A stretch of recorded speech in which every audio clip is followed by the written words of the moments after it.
안녕하십니까. 가평에 사는 최영입니다. 우리 동네에 영어 교육원이 생기면서 마을 주민들이 지나다니던 도로에 철 대문과 쇠말뚝을 설치했습니다. 그래서 주민들은 통행은 물론 생업에도 큰 피해를 입고 있습니다. 학생들의 안전을 위해서라고 하지만 우리는 어떻게 살란 말입니까?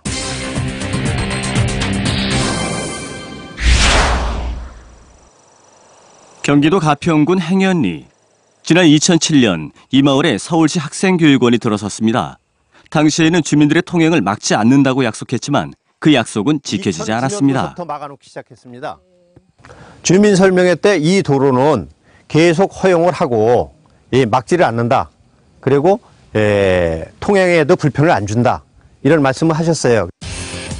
그런데 2009년 서울시 학생교육원은 주변 도로에 쇠말뚝과 철대문을 설치했습니다.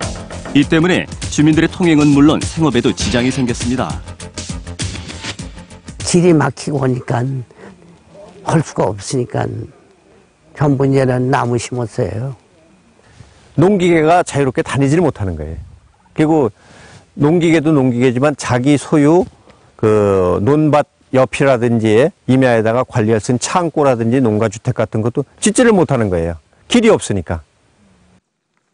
더 큰 문제는 학생교육원 뒤편에 있는 토지 약 165만 제곱미터에 대한 재산권 행사에도 제약을 받는다는 것입니다.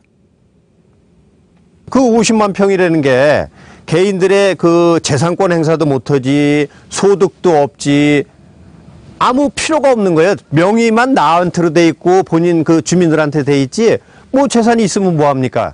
예? 도로도 없는 땅 누가 사지도 않을 뿐더러 써먹지도 못하고 농사도 못 짓고 뭐 쓸 데가 없잖아요.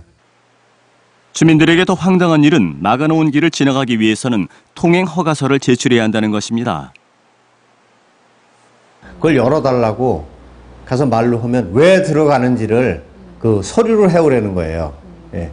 그러면은 양식을 주십시오. 예? 뭐 어떻게 써달라고. 그러면은 양식이 없으니까 그냥 알아서 써와라.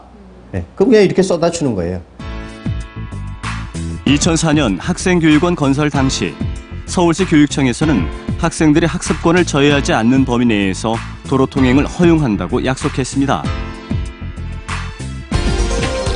하지만 학생교육원이 주변 도로의 통행을 제한하자 바로 옆에 주택을 소유한 개인이 통행방해 금지 가처분을 신청했습니다.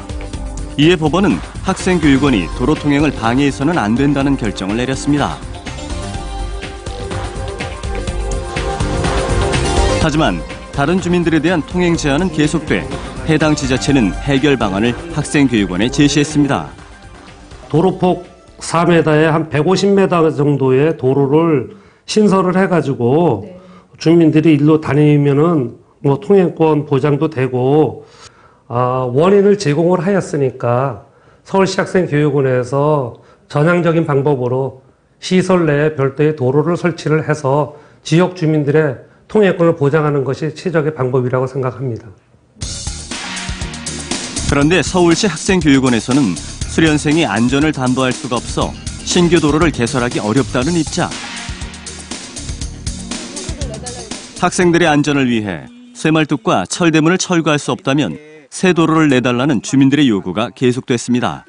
직접 현장을 찾은 학생교육원 관계자들은 이 방안을 적극 검토하기로 했습니다.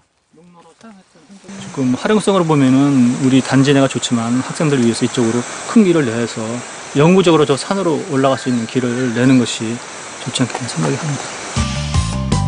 주민들의 자유로운 통행을 제한하고 재산권마저 침해하고 있는 서울시 학생교육원.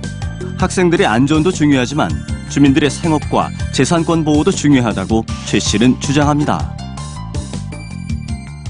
처음에는 도로를 절대 막지 않겠다고 약속했던 교육원이 2년 전부터 길을 막아 주민들의 통행과 생업에 막대한 지장을 주고 있습니다. 서울시 학생교육원에서는 주민들의 통행을 자유롭게 해 주시든지 아니면 새로운 길을 내주시기 바랍니다.